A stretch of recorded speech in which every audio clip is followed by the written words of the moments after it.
SC ಜನಾಂಗದಲ್ಲಿ ಒಳ ಮೀಸಲಾತಿಗಾಗಿ ಹೋರಾಟವನ್ನ ಮಾಡ್ತಾ ಇತ್ತು. ಹಿಂದೆ ಮೂಗಿಗೆ ತುಪ್ಪ ಸವರುವಂತ ಕೆಲಸವನ್ನು ಮಾಡಿ ಎಸ್.ಎಂ. ಕೃಷ್ಣ ಅವ್ರ ಗೌರ್ಮೆಂಟ್ ಇದ್ದಾಗ ನ್ಯಾಯಮೂರ್ತಿ ಸದಾಶಿವ ಆಯೋಗ ನೇಮಕ ಮಾಡಿದ್ರು. ಅದನ್ನು ಕಾಂಗ್ರೆಸ್ ಸರ್ಕಾರ ಮೂಲೆಗುಂಪು ಮಾಡಿ, ಅದಾದ ನಂತರ ಬಸವರಾಜ ಬೊಮ್ಮಾಯಿ ಅವ್ರ ಸರ್ಕಾರ ಬಂದ ಮೇಲೆ ನಮ್ಮ ಕಾನೂನು ಮಂತ್ರಿಗಳಾಗಿರ್ತಕ್ಕಂಥ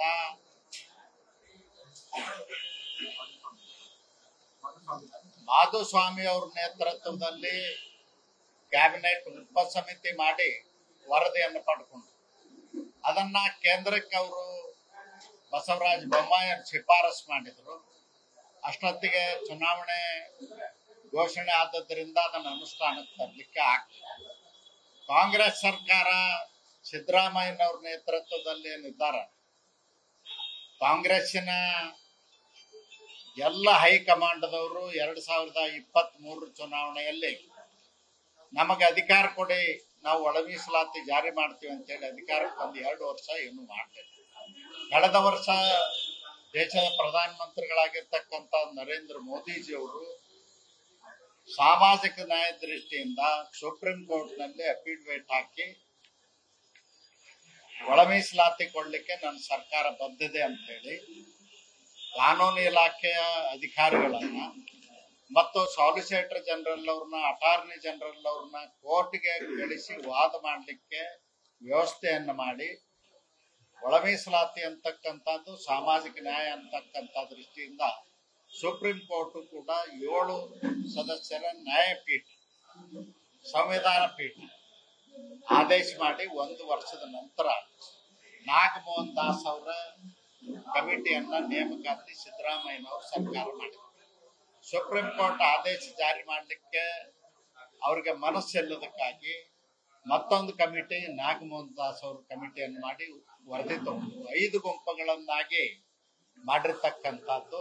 ನಾಗಮೋಹನ್ ದಾಸ್ ಅವರು ಅವರೊಬ್ಬರ ನ್ಯಾಯಾಧೀಶರಾಗಿ ಮತ್ತು ಸಾಮಾಜಿಕ ನ್ಯಾಯ ದೃಷ್ಟಿಯಿಂದ ಮಾಡಿದ್ರು. ಆದ್ರೆ ಅದನ್ನು ಕೂಡ ಇವರು ಒಪ್ಪದೇನೆ ಕಾಜಿ ನ್ಯಾಯ ಮಾಡಿ 5 ಗುಂಪಿದ್ದದನ್ನ 3 ಗುಂಪು ಮಾಡಿ ಅಲೆಮಾರಿ ಜನಾಂಗದವ್ರಿಗೆ ಮತ್ತು AKAD ಆದಿ ಆಂಧ್ರ ಅನ್ನೋರಿಗೆ ಅನ್ಯಾಯ ಮಾಡಿರ್ತಕ್ಕಂಥದ್ರ ವಿರುದ್ಧ ಮೊನ್ನೆ ಕೋರ್ಟ್ ಅಲ್ಲಿ ಕೇಸ್ ಬಂದ್ರೆ ಒಬ್ರು ಕೂಡ ಸರ್ಕಾರದಿಂದ ಹಾಜರಾಗ್ಲಿಲ್ಲ, ಸರ್ಕಾರದಿಂದ ಅಡ್ವೊಕೇಟ್ ಜನರಲ್ ಅವರು ಬರಲಿಲ್ಲ, ಮತ್ತು ಸ್ಪೆಷಲ್ ಕೌನ್ಸಿಲ್ ಉದಯ್ ಹೊಳ್ಳ ಅವರು ನೇಮಿಸಿದ್ರು, ಅವರು ಬರಲಿಲ್ಲ. ಕಾರಣ ಏನಂದ್ರೆ ಸಮಾಜ ಕಲ್ಯಾಣ ಇಲಾಖೆಯವರು ಅವ್ರನ್ನ ಹೋಗಿ ಬ್ರೀಫಿಂಗ್ ಮಾಡಿ ನ್ಯಾಯಾಲಯದ ಮುಂದೆ ಹಾಜರಾಗಿ ಸರ್ಕಾರ ಮಾಡಿರ್ತಕ್ಕಂಥ ಆದೇಶವನ್ನ ಉಳಿಸ್ಕೊಳ್ಳಿಕ್ಕೆ ಜಸ್ಟಿಫಿಕೇಶನ್ ಮಾಡಬೇಕಾಗಿತ್ತು, ಮಾಡಲಿಲ್ಲ. ಉದ್ದೇಶ ಏನಂದ್ರೆ ಸಿದ್ದರಾಮಯ್ಯನವ್ರ ಸರ್ಕಾರ ಈ ಸಾಮಾಜಿಕ ನ್ಯಾಯವನ್ನ ಅನುಷ್ಠಾನ ತರಲಿಕ್ಕೆ ಸಿದ್ಧ ಇಲ್ಲ, ಕಣ್ಣು ವರ್ಷ ತಂತ್ರವನ್ನ ಮಾಡಿದಾರ, ಬಡವರ ಹೊಟ್ಟೆ ಮೇಲೆ ಹೊಡೆಯುವಂತ ಕೆಲಸವನ್ನ ಮಾಡಿದಾರೆ.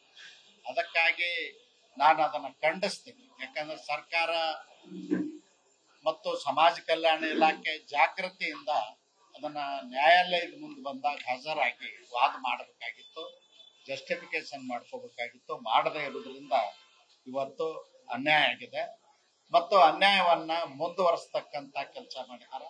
ಮತ್ತು 101 ಜಾತಿಗಳ ಮಧ್ಯೆ ತಪ್ಪು ಕಲ್ಪನೆ ಮೂಡಿಸಿ ವಿಷಬೀಜ ಬಿತ್ತುವಂತ ಕೆಲಸವನ್ನು ಕೂಡ ಸಿದ್ದರಾಮಯ್ಯನವ್ರ ಸರ್ಕಾರ ಮಾಡಿದೆ. ಅವತ್ತು ಸ್ಟೇ ಪೂರ್ಣ ಪ್ರಮಾಣದಲ್ಲಿ ಆಗೋದು, ಅದು ಪಾರ್ಸಲಿ ಸ್ಟೇ ಆಗಿಲ್ಲ.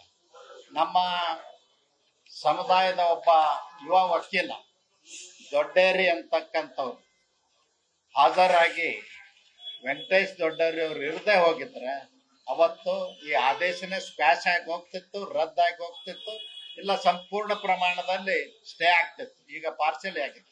ನೀವು ನೇಮಕಾತಿ ಪ್ರಕ್ರಿಯೆಯನ್ನ ಮುಂದುವರಿಸಿ ಅಭ್ಯರ್ಥಿಗಳಿಗೆ ಆಯ್ಕೆ ಮಾಡಿ ಆದೇಶ ಕೊಡಬಾರ್ದು ಅಂತ ಹೇಳಿ ಕೋರ್ಟ್ ನಿರ್ಬಂಧ ಹಾಕಿದೆ.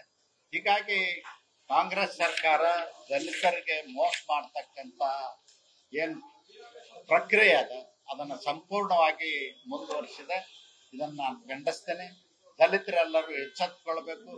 ಇವತ್ತು ಇವ್ರು ಮಾಡಿರ್ತಕ್ಕಂಥ ಒಳ ಮೀಸಲಾತಿ ಆದೇಶ ಗೋವಿ ಲಂಬಾಣಿ ಜನಾಂಗದವ್ರು ಒಪ್ತಾ ಇಲ್ಲ, ಮತ್ತು ಕೊರಬ ಒಪ್ತಾ ಇಲ್ಲ, ಬೇರೆ ಜನಾಂಗದವ್ರು ಒಪ್ತಾ ಇಲ್ಲ.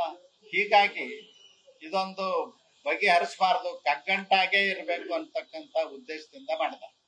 ಅದಕ್ಕೆ ನಾನು ಸರ್ಕಾರಕ್ಕೆ ಒತ್ತಾಯ ಮಾಡ್ತೀನಿ, ಮುಂದಿನ ತಿಂಗಳು 13ನೇ ತಾರೀಕಿಗೇನು ಕೋರ್ಟ್ ನಿಗದಿ ಮಾಡಿದೆ 13/11ಕ್ಕೆ. ಅವತ್ತು ಅಡ್ವೊಕೇಟ್ ಜನರಲ್ ಅವರು ಮತ್ತು ಸ್ಪೆಷಲ್ ಕೌನ್ಸಿಲ್ ಅವರು, ಸಮಾಜ ಕಲ್ಯಾಣ ಇಲಾಖೆ ಅವರು ಎಚ್ಚೆತ್ತುಕೊಂಡು ಕೋರ್ಟಿಗೆ ಹಾಜರಾಗಿ ಆ ಪಾರ್ಸೆಲ್ ಸ್ಟೇ ಕೋರ್ಟಿಗೆ ಮನವರಿಕೆ ಮಾಡಿ ತೆಗೆಸುವಂತ ಪ್ರಯತ್ನ ಮಾಡಬೇಕು ಅಂತ ಒತ್ತಾಯ ಮಾಡಿ.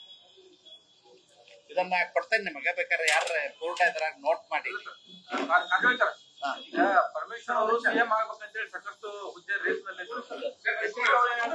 ಜಾರಕಿಹೊಳಿ ಅವರು ಮುಂಚೆನೆ ಉತ್ತರಾಧಿಕಾರಿ ಅಂತ ಹೇಳ್ತಾರೆ. ಎಲ್ಲೊಂದ್ ಕಡೆ ಮತ್ತೆ ದಲಿತರಿಗೆ ಅನ್ಯಾಯ ಮಾಡುವಂತ ಕೆಲಸ ಅಲ್ಲ ಸರ್.